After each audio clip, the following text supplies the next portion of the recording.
Meu nome é Renata, eu trabalho aqui na Biometrix há 7 anos, eu sou bióloga, trabalho no laboratório como analista, né? Então a gente faz a parte do suporte ao cliente. Então a doença sempre foi inserida num contexto de muito preconceito, porque ela é uma doença sexualmente transmissível, né?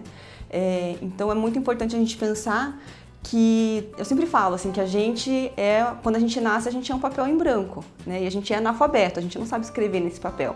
Então tudo que vem escrito nesse nosso papel em branco é o que a gente recebe da nossa família, da nossa comunidade, dos nossos familiares.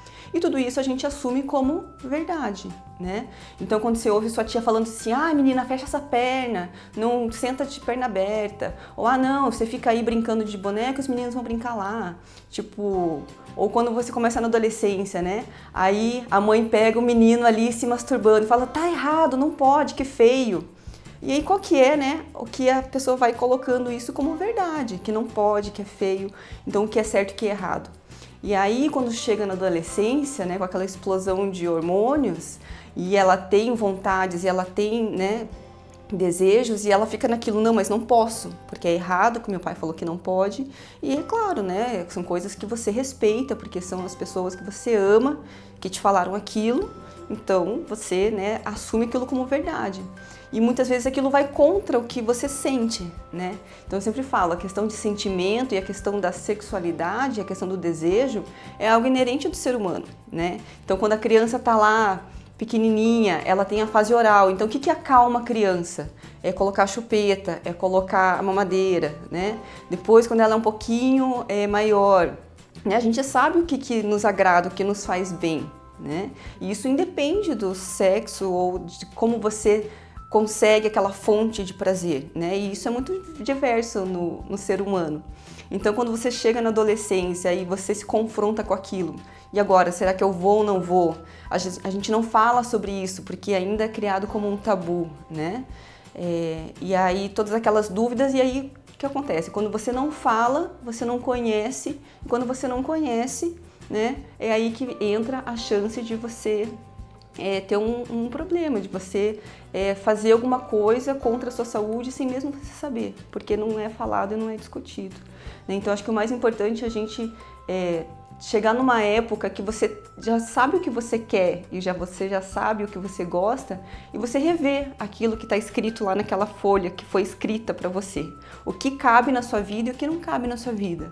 E por mais que você ame e respeite os seus pais, os seus parentes, a sua família, a sua comunidade, você tem que sempre avaliar o que é melhor para você, né? O que é sincero, o que é de verdade para você. Então isso é muito difícil, claro, porque isso está muito arraigado nas pessoas, né? Isso é muito forte e toda a sociedade já tem um peso disso também. Então acho que quanto mais se conversa, né, mais fácil é você falar assim, não, realmente, na época dos meus pais era assim, mas eu não preciso, né, viver dessa forma. E aí isso com a questão da AIDS, do HIV, é muito sério, porque as pessoas não discutiam, porque o homossexualismo é errado, porque as profissionais do sexo são erradas, então se é errado a gente simplesmente não fala sobre isso, né? E são geralmente as pessoas mais vulneráveis. E realmente, isso é o que colaborou para a doença se disseminar tão rápido, né? Então, quando os primeiros casos de HIV e de AIDS, né, que é a forma do vírus realmente atuando no organismo, começaram a ser descritas, foi na comunidade gay nos Estados Unidos, né? Então, começou a ser colocado na mídia como uma doença daquela comunidade específica, né? Então, viram como se fosse um castigo divino, falando, viu?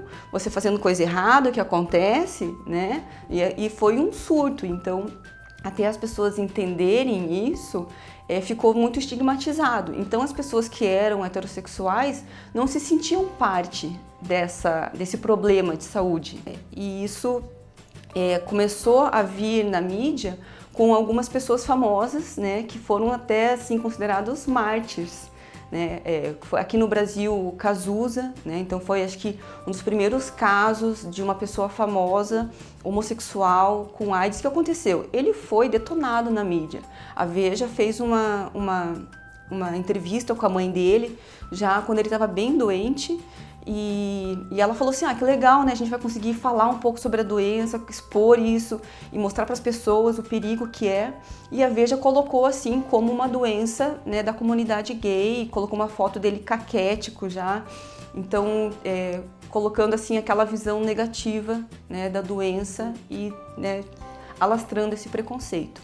E aí, um pouco depois, no final dos anos 90, que vieram alguns casos, que foi o Magic Johnson, que ele estava no auge da carreira dele no basquete nos Estados Unidos, e ele, um homem heterossexual, esportista, e ele veio, né, em público falar que ele tinha HIV.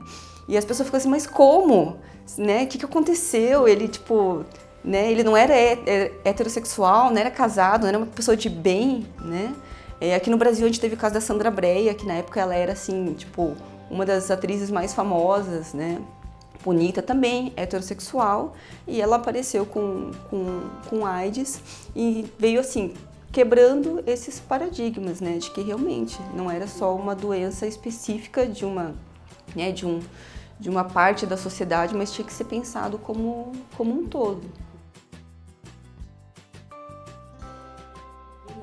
Isso é importante a gente pensar, até porque o Ministério da Saúde ele trocou a nomenclatura que a gente diz para as doenças que são sexualmente transmissíveis, não são doenças, são infecções.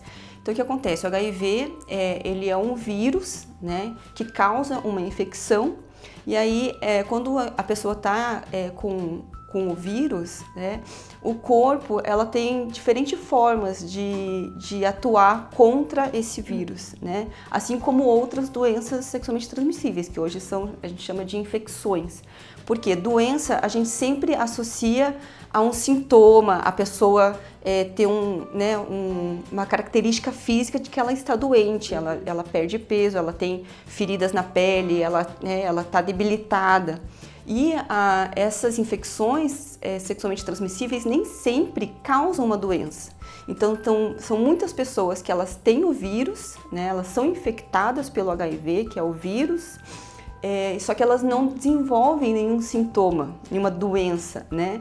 Então elas têm essa infecção, elas podem transmitir esse vírus, mas elas são, né, aparentemente saudáveis. Então, quando o corpo ele não consegue, né, lutar contra esse vírus e o vírus começa a se alastrar, e aí ele começa a debilitar alguns sistemas, e o sistema imunológico é o primeiro, porque é onde o vírus se acopla ali no organismo, né? Então, você indiretamente começa a ter outras doenças. Então existe muito risco associado de tuberculose, pneumonia e outras doenças oportunistas. Então o que acontece? O vírus ele não atua diretamente criando um sintoma na pessoa, né? Mas são várias outras doenças que vêm porque o sistema, né, imunológico está debilitado.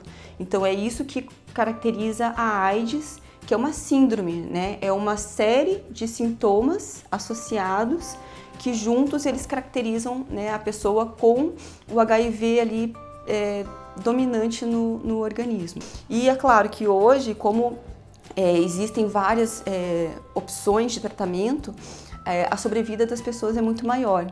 Então as pessoas hoje ela convive com o vírus, né? Ou seja, você é soropositivo, você possui o vírus, né, no seu organismo, mas com a medicação essa quantidade de vírus é indetectável, é uma quantidade muito pequena, como se deixasse o vírus ali, né, no cantinho dormindo e você está vivendo a sua vida normal. Então hoje as pessoas que têm o vírus indetectável, que elas conseguem manter o tratamento, né, elas têm uma vida saudável e elas não são transmissoras do vírus, ou seja, ela é soropositiva, mas se ela fizer sexo desprotegido, ela não vai infectar outra pessoa. E aí a gente vem na questão do aumento de casos em adolescentes. Por quê? Os adolescentes hoje, né, de 2019, eles não viveram aquela parte do HIV dos anos 80, que não tinha cura, que era uma sentença de morte, que as pessoas morriam debilitadas. aquela foto do Cazuza, né? Aquela coisa, a pessoa definhando. Então os jovens hoje eles não têm essa memória, né? Eles não perderam os ídolos dele. Acho que se for pensar que eu me lembro, assim, a última pessoa que eu lembro que morreu de AIDS foi Renato Russo. Isso foi em 96, né? As pessoas não tinham nem nascido ainda, esses adolescentes. Então, o que acontece? As pessoas elas não veem isso como uma sentença de morte. As pessoas soropositivas têm uma vida normal. E aí o que acontece? As pessoas ficam um pouco mais negligentes, né? As pessoas não dão aquela importância à prevenção, né, como foi nos anos 90.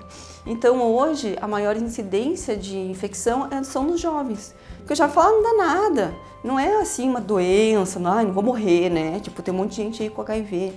Então isso ainda reflete um pouco nessa questão. Então, sempre é importante pensar que como ele é um vírus, né, ele fica na nossa circulação sanguínea e ele fica nas nossas secreções. Mas ele tem lugares específicos, né? Então, por exemplo, as pessoas muitas vezes têm medo de saliva, né? De pegar um copo ou um talher, mas o vírus ele não consegue se alojar na saliva. Você ia precisar, sei lá, de 5 litros de saliva, né, passando para outra pessoa para poder ter uma quantidade de vírus que conseguisse infectar, né? Então, isso não é viável. Então, é por via sanguínea e pela via sexual, né? Então, sexo vaginal, anal ou oral sem camisinha, né? Então, no sêmen.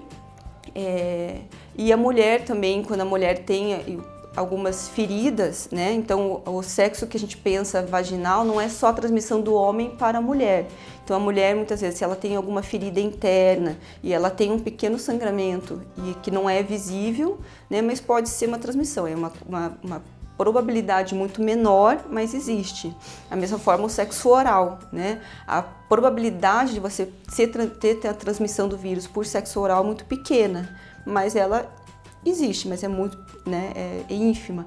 Mas é isso que, né, dá ao jovem aquela questão de não precisa usar camisinha, né? Mas a gente sempre tem que pensar que o HIV é uma das infecções sexualmente transmissíveis. Além de outras tantas que estão associadas. Então não é, se você transar sem camisinha só vai pegar o HIV, não. Tem a sífilis, tem a gonorreia, tem o HPV, tem o HCV, né? E até esse ano o Ministério da Saúde lançou uma campanha direcionada para os jovens, falando um pouco dessas outras doenças, porque fica um pouco... Porque muitas vezes elas são assintomáticas, elas não têm nenhum sintoma. Então a menina tem HPV, mas ela não tem secreção, ela não tem dor, ela não tem febre, né? E aí transa sem camisinha e transmite esse vírus sem saber. Então o Ministério da Saúde fez uma campanha mostrando para os jovens como que é a doença quando ela realmente afeta o organismo. Uhum. Então são feridas, são cancros, o cancro mole, bolhas, fístulas. E aí, é claro, né, uma coisa feia. E é muito engraçado, porque eles pegam o celular e mostram para as pessoas, mas assim, você não vê, né? Eles falam assim, a gente quer instigar o jovem a procurar no Google as imagens. Daí eles colocam lá, clamídia, imagens, gonorreia, imagens. E aí, quando as pessoas veem, tipo, ui, que nojo, né? Isso foi legal que eles tentaram instigar os jovens a eles mesmos procurarem um pouco, verem.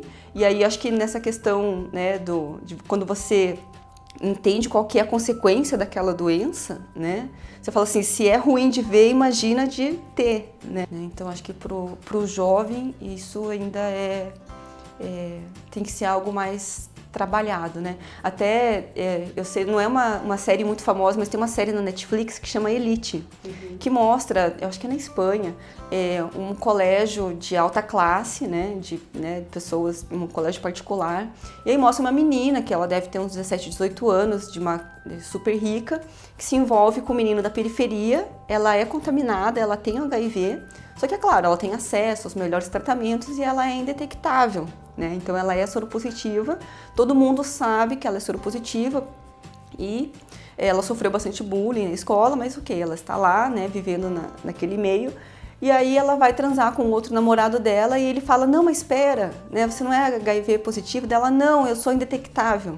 Uhum. né? Só que aí o que acontece? Ela engravida, né? Óbvio, porque tipo, você não tem que pensar que você se preocupa só com a questão da transmissão, tipo, ah, não, eu não tenho doença. Ou se você faz o exame e fala assim, ah, não, eu fiz os meus exames e eu sou negativo. E aí tem essa questão também, né, da gravidez indesejada. Então é um conjunto de fatores e eu acho que muitas vezes a gente fala de coisas muito dispersas e a gente tem que colocar isso como um todo, sobre a saúde da pessoa, sobre a sexualidade da pessoa. E aí isso envolve a questão do preconceito, isso envolve a questão das profissionais do sexo, dos transexuais. São pessoas que são totalmente marginalizadas, ou seja, elas estão à margem da sociedade, elas não existem para as pessoas dentro das bolhas dela, né? E elas estão ali, elas convivem com isso, convivem com a doença, convivem com o vírus. Existe um tratado que foi feito em 94, 94, acho, na França, que foi assim, um tratado dos países tentarem chegar numa porcentagem ideal, que eles falam que é o 90-90-90, que seja 90% da população ser testada, né? Que independente de se você tem uma situação de risco ou não, que as pessoas façam o exame, que as pessoas sejam testadas para elas terem aquilo, saberem qual que é o seu status, né? Então, que 90% de toda a população seja testada, que dessas pessoas que são HIV positivas, pelo menos 90% delas estejam em tratamento, que a gente mantenha essa porcentagem mínima e que a gente consiga, né, pelo menos manter o número, né, de pessoas HIV positivas estável, né, para então conseguir diminuir.